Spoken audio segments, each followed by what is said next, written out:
Les débats et les grandes nouveautés qui agitent notre continent, tout de suite dans Europeans.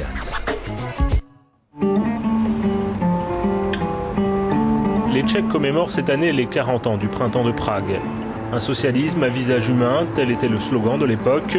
Une époque où la censure n'existait plus, où l'on débattait des réformes économiques. Mais les Tchèques restent hantés par leur passé communiste. Le mémorial des victimes du communisme dresse un bilan dramatique. 205 486 prisonniers politiques, 248 condamnés à mort, 171 000 personnes forcées à l'exil, et parmi elles, l'auteur-compositeur Jaroslav Hudka.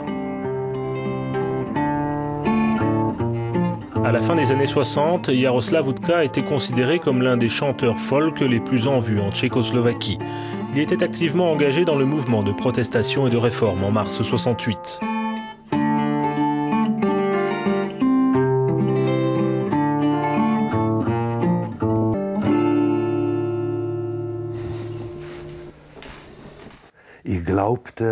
Je croyais en l'avenir. J'avais de longs cheveux, je croyais au mouvement beatnik. Il y avait de l'espoir. Et soudain, les Russes sont intervenus et la vie a changé de direction. Un virage à 180 degrés. Après l'invasion, tout est allé à l'envers. Et la police est devenue très, très méchante.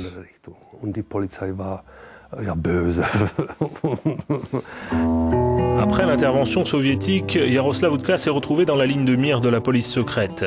Ses concerts étaient l'un des derniers bastions artistiques incontrôlables du pays.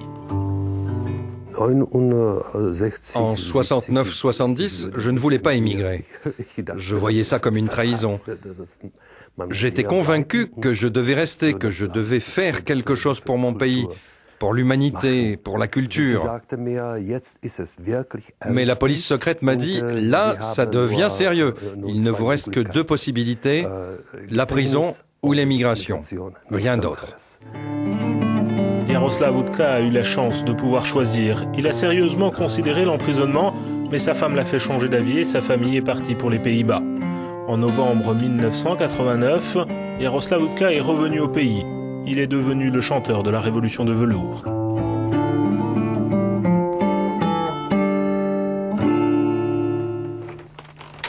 Jiří Gruntora n'a pas eu autant de chance. Dans les années 80, le régime le condamna à 4 années de prison pour avoir publié de la littérature interdite. Nous l'avons rencontré dans sa librairie de Prague, Libri Prohibiti, au milieu de dizaines de milliers de tracts, d'affiches, de prospectus, de livres publiés clandestinement. Il nous raconte son histoire. Je me rappelle de la neige qui venait par la fenêtre de la cellule d'isolement. C'était Noël et il faisait si froid que l'eau des toilettes gelait la nuit. Les rats mangeaient le savon même pendant que je dormais. Dans les rayons de la librairie, à la lettre H, se trouvent les publications de Václav Havel, l'écrivain dissident devenu président. Pour Václav Havel, l'héritage de 1968, c'est de soutenir les dissidents d'aujourd'hui, qu'ils soient russes, cubains, birmans, iraniens, nord-coréens ou turkmènes.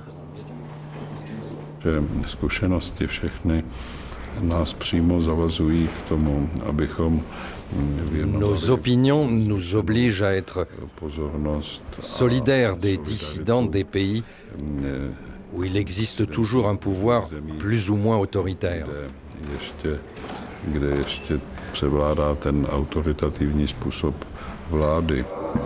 Václav Havel est un fervent supporter de l'ONG People in Need, qui soutient les mouvements de droits de l'homme à travers le monde. Le président de l'ONG était étudiant lors de la révolution de velours à la fin des années 80.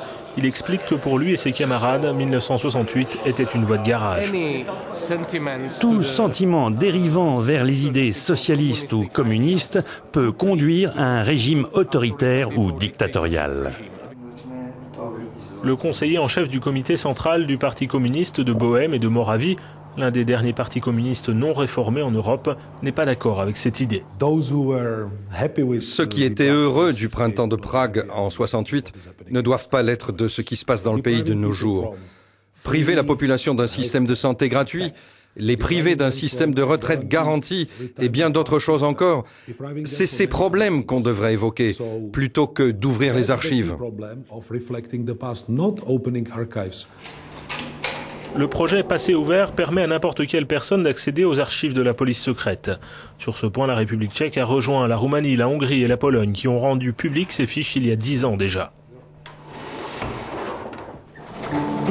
En août 1968, le printemps s'achève, stoppé net par les chars soviétiques. À l'époque, Vladimir Touma était caméraman. En 1968, il a courageusement filmé les tanks qui ont pénétré dans Prague et les combats qui ont suivi. Nous étions devant le bâtiment de la radio. Je filmais entre les tanks, parfois cachés depuis des balcons, parfois parmi la foule. Il y avait beaucoup de personnes et de soldats tout autour. Les gens défendaient la radio qui continuait d'émettre. Nous avons tenté d'empêcher les Russes d'entrer dans le bâtiment. Le directeur de l'Institut d'histoire contemporaine estime qu'il existe un lien entre le printemps de Prague en 1968 et la révolution de velours en 1989. La première fois, le régime en place n'a survécu que grâce à une aide militaire extérieure. Quand il est devenu clair que cette force étrangère n'interviendrait plus, toute la structure du régime s'est écroulée comme un château de cartes. Et je pense que c'est là l'héritage de 1968. La vieille brasserie de la petite ville de Beroun affiche complet ce soir. Le patron a invité deux légendes des années 60, Vladimir Misic et Radim Mladic. Virtuose de la guitare, Mladic est considéré comme le Eric Clapton tchèque. Dans les années 60, la musique était une forme d'opposition politique. Puis dans les années 70, il y a eu une pause. La musique est devenue de plus en plus commerciale. Mais dans les années 60, on manifestait réellement à travers la musique. La musique était politique. La question des clashs, should I stay or should I go, rester ou partir, je me la suis vraiment posée lorsque j'étais à Londres, au début des années 70. Mais pour ma famille, pour ma mère, j'ai décidé de rentrer en Tchécoslovaquie. Il faut étendre la question, pourquoi devons-nous quitter notre pays? C'est à eux de partir. Et ce n'est arrivé que 20 ans plus tard. La révolution de velours a mis fin au régime répressif et initié le mouvement libertaire qui a ensuite contaminé l'Europe centrale et l'Europe de l'Est, avec au bout du chemin pour les Tchèques la démocratie et l'intégration à l'Union européenne.